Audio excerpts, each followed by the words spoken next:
Welcome to Popcorn Planet. I am Andy Signor, and some big Obi-Wan Kenobi news. Disney has now unveiled the full cast lineup and also acknowledged that the show is going into production this April. Now, this has been long coming because they've had to delay the show a couple times, but now it's finally going to shoot with Ewan McGregor and Hayden Christensen returning, which we knew as Darth Vader, but they've revealed the full cast lineup. I want to break it all down for you. Now, I'm not going to get into spoilers in this episode. I know some information is coming in through my sources, and I'll have some more sort of big scoops and exclusive as to who these people are soon. But right now, let's just talk about the actors, who's involved, where you know them from, what's going on with this show so far, and should we be excited? Personally, I'm excited. I'm cautiously optimistic. However, the biggest red flag for me is the fact that the show is produced by Kathleen Kennedy and not Dave Filoni, which makes me a little nervous. Jon Favreau also not involved in the show. Michelle Rejwan, Deborah Chow, Ewan McGregor, and writer Joby Harold are involved behind the scenes on the show. Deborah Chow taking the lead on directing, which makes me excited because I think she did a fantastic job on her episodes of Mandalorian Season 1. And so I like her, but I don't know the writing is where this all falls apart. And look, let's be honest. I've only just started to get into Clone Wars, but clearly the relationship between Obi-Wan and Anakin is a big character in the Clone Wars. Obviously, him and Ahsoka Tano, who's now potentially could cameo in this for all we know. There's so much heartbreak on what happened to him at the end of the series. And this show takes place 10 years after Revenge of the Sith. So when Kenobi faces greatest defeat, the downfall and corruption of his best friend and Jedi apprentice, Anakin Skywalker, turned evil Sith Lord Darth Vader. So this is a period we can focus on that's interesting. It's hard because from a timeline perspective, the math is still a little wonky for me because while I'm excited to see Ewan McGregor, I think it's a good casting. I want to see more of him, especially in this in between, like what happened. But when you really cut to Alec Guinness part, it doesn't really hold up. Star Wars does need to take some creative liberties here, and it sounds like Dave Filoni is willing to take those liberties and sort of ignore even the sequel trilogy. I've heard he wants to change the direction and not just rely on where you think it goes in the sequel trilogy. He's all for rewriting history in Star Wars. But Kathleen Kennedy, I don't know if she has. This could be the opportunity where she earns a lot of fan respect if she does this right. But it's a big but. She has creatively, I'd argue, she hasn't proven anything to me other than hiring the people who'd made The Mandalorian. So we'll see. This show has been delayed so many times that it just gets me a little nervous, I'll be honest. But I'm curious what you guys think. Does her involvement and lack of Filoni make you say, you know what, I'm not interested? Or are you going to give this one a shot? How are you not if you're a Star Wars fan? Ewan McGregor is back as Obi-Wan. Yes, everyone's going to watch this. Even if they say they canceled their Disney Plus, they're going to find a way to watch this one. This one is the one I'm most excited for, just from a fan perspective, to see, okay, what are they going to do? Now, it could totally turn into fan service and not a good show, but I'm going to give it the benefit of the doubt and give it a shot on its first episode, and we'll see what happens. But the fact that it's now finally shooting, it's happening, it's exciting. So what does that mean? Who's involved? Well, here you go. Here's our cast. Now let's break down who all these people are. Obviously, Ewan McGregor, Hayden Christensen, we know. It's exciting that Obi and Annie are back. But let's start going in through everybody. Moses Ingram, who do you know her? How do you know her? Well, if you watched Queen's Gambit this past year, you'd know her character was Jolene, Beth's friend. A pivotal role in that show. I mean, I think everybody was sort of surprised in how good Queen's Gambit was. And so she's now an up-and-coming actress because of that role and others. She's starting to get some more roles, and this is a big one for her.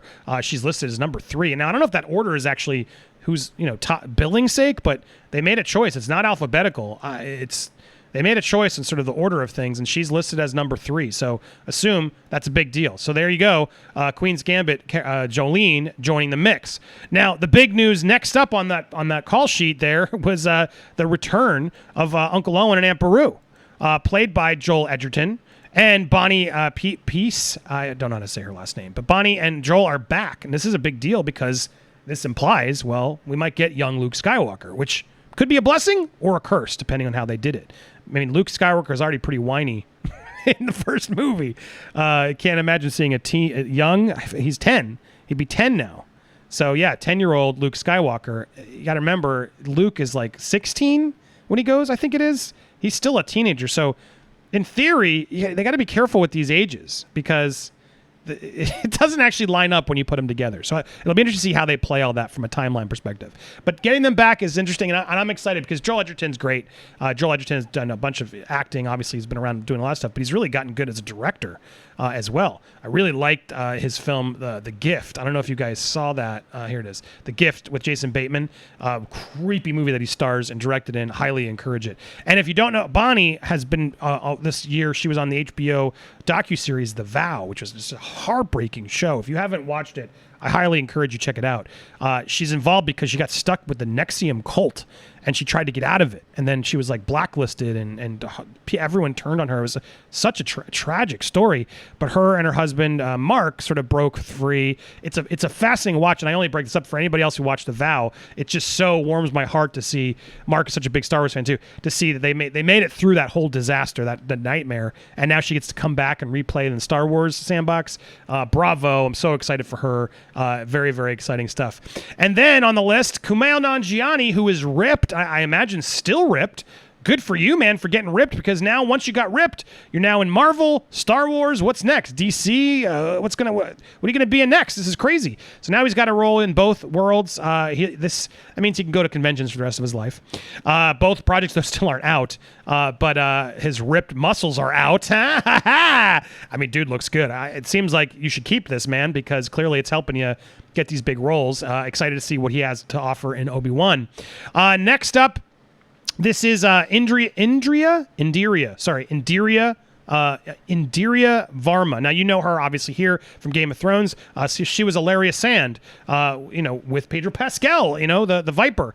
This is her most iconic role, but she's done a lot of other stuff, and she's actually going to be in Mission Impossible 7 as well. So she's been working nonstop since then. She was in, I think, Rome, right? Is also I remember her. She's been in a lot of stuff.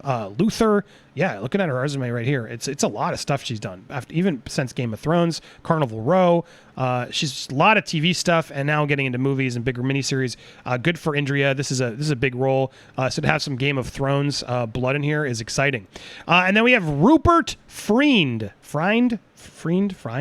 I always will remember Rupert as Peter Quinn on Homeland. Now, this was one of those shows that was great for a few seasons, and then it just went off the rails. But Peter and Claire had Claire Danes' his character.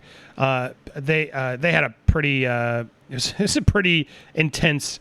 Carrie and Peter had a pretty intense back and forth, and I actually really liked his character into the show. But if you don't know him from Homeland, that's fine. Not many people do. You may remember him from Hitman, Agent 47. But Rupert's been around for a while. Good to see him getting a big role in Star Wars. I like him as an actor. He just hasn't had a lot of stuff to do, but he's one of those actors you've probably seen around. You're like, who is that? Well, he's Rupert Friend, and he's been around for a while. British, I believe. Did I say that wrong? Or yeah, English. So I think he's done a lot of stuff over there. The Young Victoria, Pride and Prejudice, a lot of stuff like that as well. But good for him for getting this score in this role. And then OShea Jackson Jr. You know who that is.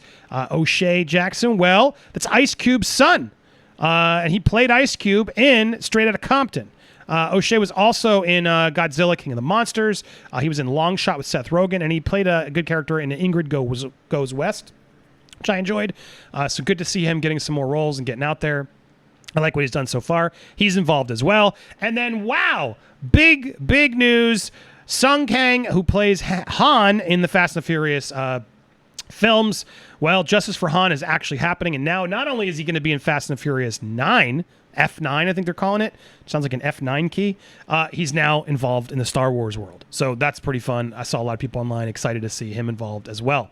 And then I don't know who this is. Simone Kessell. I looked her up on her IMDb. She was in The Reckoning, The Crossing, Outlaws of Kings and Prophets. She's done a lot of work. She's been working for a while. Doing a lot of TV shows and TV miniseries and movies, but this is a big role for her. She was the first one of the first people also I saw joining, but I don't know who she is or how big of a role she is, but I'm unfamiliar with her, but she's involved in the film. And then next up, if you haven't seen Good Time, starring Robert Pattinson and Benny Safdie, There he is.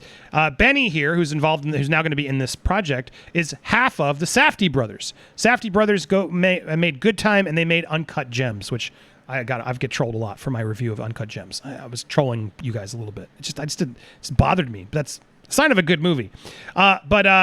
He's really good actor in that movie. In Good Time, he plays Rob's disabled brother, and he's not in real life.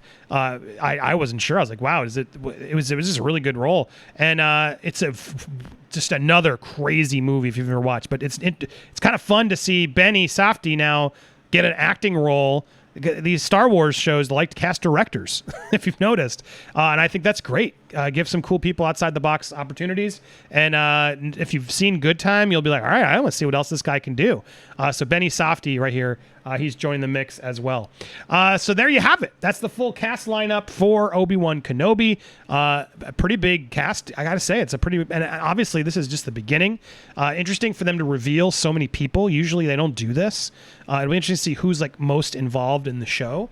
It seems like they're gonna probably, I don't know. It seems like they might do some flashbacks and stuff from what I'm hearing. So how involved all these actors are, who knows? But for them to announce these people, it's probably to get ahead of all the trades just leaking it like they did for Mandalorian. And so that if they give you enough actors, it's sort of you don't really know who's who potentially when some of these characters leak. But these are also probably some new characters that maybe aren't involved in the universe yet already. But to think that they won't also have some still surprises in store would be strange. Kathleen Kennedy loves to just sort of introduce and put in characters that can be going to and from. So what do you think? Does this make you more excited, less excited? From a cast perspective, I'm excited. From a cast perspective, I still need to know creatively what the show's going to do. I need to see it before I criticize it, obviously. But I'm going in cautiously optimistic. This is a good lineup right here of actors. And I'm just excited Ewan McGregor's finally back. It's a phase I want to see. I may regret that after we see it, but right now I'm going in positively. Tell me what you, though, think down below. If you haven't already hit subscribe, please hit that subscribe, hit the bell, all notifications, smash that like button, and like I said, leave your comments down below. Which casting are you most excited about? Tell me, and stay tuned for more here on Popcorn Planet.